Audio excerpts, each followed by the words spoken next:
আসসালামু আলাইকুম প্রিয় দর্শক, অন্য মঞ্চের আলাপচারিতায় আপনাদের সকলকে আমন্ত্রণ জানাচ্ছি। সুপ্রিয় দর্শক, আসসালামু আলাইকুম। আপনাদের সবাইকে স্বাগত জানাচ্ছি টক উইথ সিরাজের এখনকার আলোচনায়। আপনাদের সঙ্গে আছি আমি সিরাজুল ইসলাম। দর্শক, ইরান দাবি করেছে জর্দানের আল আজরাক বিমান ঘাঁটিতে তারা হামলা চালিয়েছে এবং সেই হামলায় 3টি মার্কিন F-35 যুদ্ধ বিমান ধ্বংস হয়েছে এবং 3টি মারাত্মকভাবে ক্ষতিগ্রস্ত হয়েছে। ওই হামলায় কয়েকজন মার্কিন সেনা অফিসার এবং টেকনিক্যাল ও মেইনটেন্যান্স পার্সোনেল অর্থাৎ বিমান রক্ষণাবেক্ষণকারী লোকজন নিহত হয়েছে, বেশ কয়েকজন। এর পাশে মার্কিন প্রেসিডেন্ট ডোনাল্ড ট্রাম্প ক্ষিপ্ত হয়ে হুমকি দিয়েছেন ইরানকে তারা গুড়িয়ে দেবেন।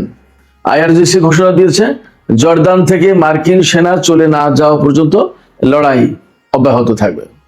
এপাশে পাকিস্তান জানিয়েছে যে তারা আমেরিকা এবং ইরানকে আবার সেই সমঝোতায় ফিরে আনার চেষ্টা করছে। ইসরায়েলি গণমাধ্যম টাইমস অফ ইসরায়েল বলছে কূটনৈতিক প্রক্রিয়া নাকি অনেকটা এগিয়েছে। তবে এর সাথে নতুন করে যুক্ত হয়েছে আরেকটি খবর, সেটি হচ্ছে ইরানের পক্ষে গুপ্তচর বৃত্তি বা গোয়েন্দা বৃত্তি করার জন্য ইসরায়েলের আরো একজন নাগরিককে আটক করা হয়েছে। এই নিয়ে গত কয়েক মাসের ভেতরে বেশ কয়েকজন ইসরায়েলি নাগরিককে ইরানের পক্ষে গোয়েন্দা বৃত্তির জন্য আটক করা হলো। সুপ্রিয় দর্শক, এখনকার আলোচনায় এই বিষয়গুলো নিয়ে বিস্তারিত আলোচনা হবে। আশা করি আলোচনা ভালো লাগবে। আর যদি ভালো লাগে তাহলে শেষ পর্যন্ত সঙ্গে থাকবেন, লাইক কমেন্ট শেয়ার করবেন এবং চ্যানেলটি সাবস্ক্রাইব করে সাথেই থাকবেন। চলুন দর্শক, আমরা বিস্তারিত আলোচনা করি। দর্শক, আপনারা সবাই জানেন গত রাতে মার্কিন বাহিনী ইরানের বিশেষ করে কেশম দ্বীপে একটা বড় রকমের হামলা চালিয়েছে, যে হামলায় ভবন ধসে বিধ্বস্ত হয়ে চাপা পড়েছে মা বাবা এবং তাদের ছোট্ট একটি কন্যা সন্তান। এরপর ইরান জর্দান এবং কুয়েতে হামলা চালিয়েছে।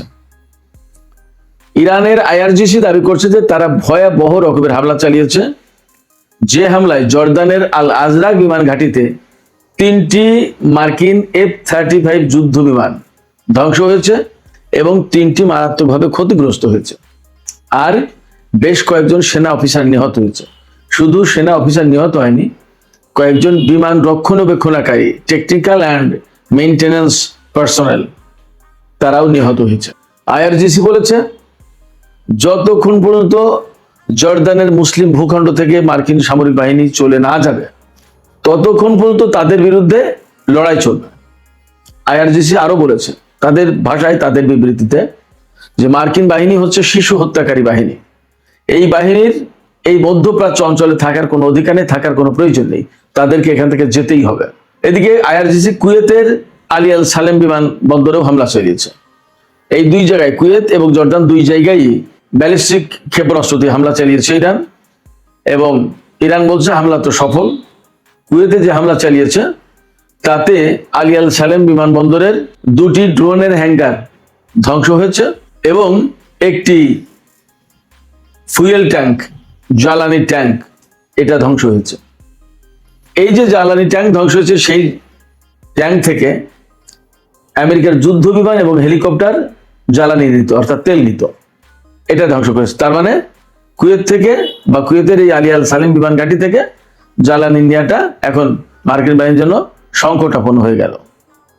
এদিকে জর্দানে যে হামলা চালিয়েছে, জর্দানের সেনাবাহিনী দাবি করেছে তাদের সেনারা ইরানের কয়েকটি ব্যালিস্টিক ক্ষেপণাস্ত্র ভূপাতিত করেছে। এখানে একটু ব্যাখ্যা করে যেতে চাই দর্শক।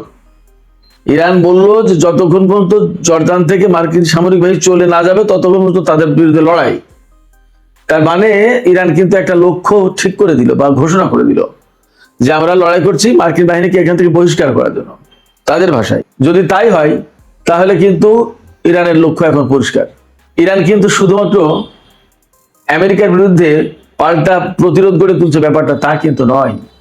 তাদের এই ঘোষণার মধ্য দিয়ে পরিষ্কার হলো যে তারা জর্দান থেকে বা এই অঞ্চল থেকে, মধ্যপ্রাচ্য অঞ্চল থেকে মার্কিন বাহিনীকে তাড়িয়ে দিতে চায়, বহিষ্কার করতে চায়। এবং তারা বলছে কি, যে এরা শিশু হত্যাকারী, শিশু হত্যাকারী কোন সামরিক বাহিনীকে এই অঞ্চলের প্রয়োজন নেই, ইরান বলছে। ব্যাপারটা যদি তাই হয় তার মানে হচ্ছে যে ইরান এখন চাইছে আমেরিকার সামরিক বাহিনী এই অঞ্চল থেকে চলে যাক। এটা কিন্তু মোটামুটি তারা তাদের লক্ষ্য ঘোষণা করে দিল। জর্দান এবং কুয়েতে যে সমস্ত হামলা হয়েছে, সেই হামলা বেশ তির্যক হামলা, তীব্র হামলা হয়েছে, বড় রকমের হামলা হয়েছে, এটা পরিষ্কার বোঝা যাচ্ছে। এই হামলার পর প্রেসিডেন্ট ডোনাল্ড ট্রাম্প বলেছেন যে ইরানের বাহিনীকে একেবারে গুঁড়িয়ে দেওয়া হবে। তার মানে হচ্ছে যে হামলাটা খুব বড় রকমের হয়েছে। ইরান যে ক্ষয়ক্ষতির কথা দাবি করছে, যে 3টি F-35 যুদ্ধ বিমান ধ্বংস, 3টি F-35 যুদ্ধ বিমান ক্ষতিগ্রস্ত, কয়েকজন সেনা কর্মকর্তা এবং টেকনিক্যাল অ্যান্ড মেইনটেন্যান্স পার্সোনাল নিহত, তারপরে কুয়েতে জ্বালানি ট্যাঙ্কার, ড্রোনের হ্যাঙ্গার ধ্বংস, এই সমস্ত থেকে বোঝা যাচ্ছে যে ভালো রকমের ক্ষয়ক্ষতির মুখে পড়েছে মার্কিন সামরিক বাহিনী। ইরান তাই দাবি করছে। এর প্রেক্ষাপটে কিন্তু ডোনাল্ড ট্রাম্প ইরানকে একদম গুঁড়িয়ে দেন, একদম 12টা, ইংলিশ অশালীন শব্দ ব্যবহার করেছে, সেটা বলা যাবে না, একেবারে 12টা বাজিয়ে দেওয়ার ব্যবস্থা করবেন তিনি, এইরকম হুমকি দিয়েছেন।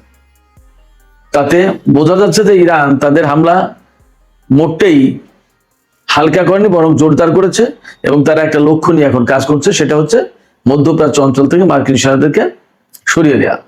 ডোনাল্ড ট্রাম্প যদিও এরকম বারবার ইরানকে গুঁড়িয়ে দেওয়ার বা মুছে দেওয়ার বা একদম শেষ করে দেওয়ার হুমকি দিচ্ছেন, কিন্তু তিনি বাস্তবে এই পর্যন্ত এইরকম বড় কোনো হুমকি বাস্তবায়ন করতে পারেননি। এটা আমরা মোটামুটি কম বেশি দেখছি। এ নিয়ে খোদ মার্কিন গণমাধ্যম থেকে শুরু করে পশ্চিমা বিভিন্ন গণমাধ্যমে আলাপ আছে। তাহলে কি হবে বা কেন পারছে না? এই জায়গায় পশ্চিমা গণমাধ্যমগুলো আরো পরিষ্কার করে বলছেন যে ডোনাল্ড ট্রাম্পের আসলে যুদ্ধের কোনো লক্ষ্য এবং সুনির্দিষ্ট কোনো নীতি বা একটা পরিকাঠামো, একটা গাইডলাইন, এর কোনো কিছু নেই। তিনি যে কেন যুদ্ধ করছেন, কিভাবে করছেন, কেন কোথায় গিয়ে থামবেন, তার লক্ষ্যটা কি কি হলে তিনি যুদ্ধ বন্ধ করেন, কোনো কিছু পরিষ্কার নেই। একবার বলেছেন সরকার পরিবর্তন, একবার বলেছেন পরমাণু কর্মসূচি ধ্বংস করা, একবার বলছেন হরমুজ প্রণালী ওপেন করা, ইত্যাদি ইত্যাদি। এখন কোন লক্ষ্য নিয়ে যুদ্ধ করছে তার পরিষ্কার না। সেই কারণে ডোনাল্ড ট্রাম্পের এই যে হুমকি, যে তিনি ইরানি বাহিনীকে বা ইরানকে একদম গুঁড়িয়ে দেবেন বললেন, যেটা এই হুমকিটা বাস্তবায়ন করতে পারবেন কিনা তিনি, সেটা বেশ একটা প্রশ্নের ব্যাপার। সেটা নিয়ে মানুষের ভিতরে একরকমের হালকা কৌতূহল আছে। তার এই কথাবার্তা অনেকটা মানুষের কাছে খেলো হয়ে গেছে।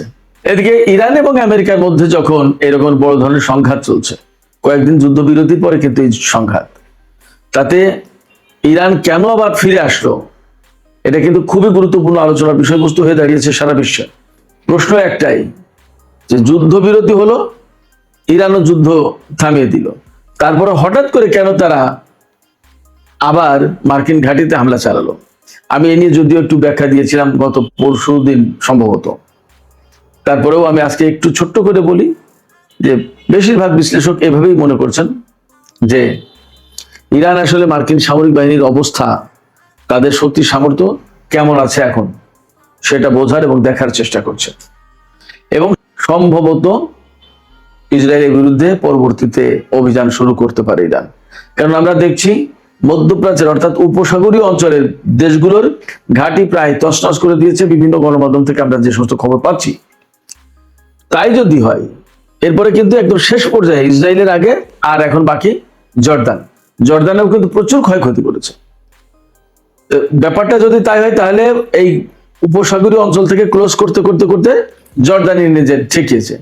জর্দান থেকে ক্লিয়ার করার পরে তখন কিন্তু মেবি সম্ভবত ইসরায়েল ইরানের টার্গেটে পরিণত হয়ে যেতে পারে। যদি তাই হয়, তাহলে ধরে নিতে হবে যেটা চূড়ান্ত যুদ্ধের বা চূড়ান্ত লড়াইয়ের সূচনা শুরু। জানি না আসলে কি হচ্ছে। সুপ্রিয় দর্শক, ইরান এবং আমেরিকার মধ্যে যখন এরকম গুরুগম্ভীর মানে মারাত্মক যুদ্ধ চলছে, তখন পাকিস্তান বলছে, পাকিস্তানের পররাষ্ট্র মন্ত্রণালয় 30 জুলাই বৃহস্পতিবার জানিয়েছে যে ইরান এবং আমেরিকাকে ইসলামাবাদ সমঝোতা স্মারক যেটা সই হয়েছিল, সেই স্মারকে, সেই লিখিত সমঝোতায় ফিরে আনার একটা চেষ্টা চলছে। যদি তাই হয়, যদি ফিরে আনার চেষ্টা সফল হয়, তাহলে যুদ্ধবিরতি হবে, আবার আলোচনা শুরু হবে। আর যদি এটা সফল না হয়, তাহলে যুদ্ধ আরো ভয়ঙ্কর রকমের অবস্থা ধারণ করবে, ভয়ঙ্কর রূপ ধারণ করবে, মোটামুটি এটা বলা যাচ্ছে। এর মধ্যে ইসরায়েলের এক গোয়েন্দাকে আটক করেছে, মানে ইসরায়েলি নাগরিক ইরানের পক্ষে গোয়েন্দাবৃত্তি করছে, সেই অভিযোগে ইসরায়েল আটক করেছে। তার বিরুদ্ধে এরই মধ্যে অভিযোগপত্র দায়ের করা হয়েছে। সেই অভিযোগে বলা হয়েছে যে আমির হিসাম মোহাম্মদ চিটি, এই ব্যক্তি ইসরায়েলের প্রেসিডেন্ট আইজাক হারজগ এবং অর্থমন্ত্রী বেজালেল স্মোটরিচ, তাদের দুজনের উপরে গুপ্তচর বৃত্তি করেছে। এই দুইজন উত্তরাঞ্চলের একটা হাসপাতাল পরিদর্শনের সময় তাদের ছবি তুলেছে এবং সেগুলো নাকি 34 বছর বয়সী এই আমির হিসামের ইরানি হ্যান্ডলারের কাছে পাঠিয়েছে। এবং নর্মালি এই ধরনের কর্মকাণ্ডের বিপরীতে তারা টাকা পেয়ে থাকে, ডলার পেয়ে থাকে। এই রকম অভিযোগ কিন্তু এইটা প্রথম না। এর আগেও আমি নিজে ভিডিও করেছি কয়েকবার যে এরকম বেশ কয়েকজন গুপ্তচরকে ইসরায়েলের ভেতর থেকে আটক করা হয়েছে এবং তাদেরকে কারাগারে বা বিচারের সম্মুখীন করা হয়েছে। তাতে বোঝা যায় যে ইসরায়েলের ভেতরে ইরান প্রচুর সংখ্যক এজেন্ট ঢুকিয়ে দিতে পেরেছে এবং ক্ষণে ক্ষণে সময়ে সময়ে তাদের তথ্য ইরানের কাছে চলে যাচ্ছে। এটা ইরানের জন্য নিশ্চয়ই স্বস্তির কারণ, ঠিক বিপরীতে ইসরায়েলের জন্য মারাত্মক রকমের অস্বস্তির কারণ। সুপ্রিয় দর্শক, এখনকার আলোচনা এখানে শেষ করতে চাই। আলোচনা শেষের আগে আপনাদের কাছে জানতে চাই আপনাদের মত কি। ইরান যে দাবি করলো, ইরানের আইআরজিসি, এই খবর কিন্তু পাকিস্তানের এক্সপ্রেস ট্রিবিউন দিয়েছে, আল জাজিরা দিয়েছে এবং ইরানের রাষ্ট্রীয় বার্তা সংস্থা ইরনা দিয়েছে, বেশ দায়িত্বশীল জায়গা থেকে। আইআরজিসি বলছে যে আমেরিকার 3টি F-35 যুদ্ধ বিমান ধ্বংস করা হয়েছে, 3টি মারাত্মকভাবে ক্ষতিগ্রস্ত হয়েছে এবং বেশ কয়েকজন সামরিক কর্মকর্তা নিহত হয়েছে। আপনারা কি মনে করছেন, এই খবরের সত্যতা কেমন বলে আপনাদের কাছে মনে হয়? 1, 2 হচ্ছে আপনারা কি মনে করছেন যে ইরান আসলে চূড়ান্ত লক্ষ্য নিয়েই এই সাম্প্রতিক যুদ্ধ, অর্থাৎ 29 জুলাই থেকে যে যুদ্ধ শুরু করেছে, এই যুদ্ধটা শুরু হলো চূড়ান্ত লড়াইয়ের লক্ষ্যে? আপনাদের মতামত জানিয়ে কমেন্টে লিখতে পারেন।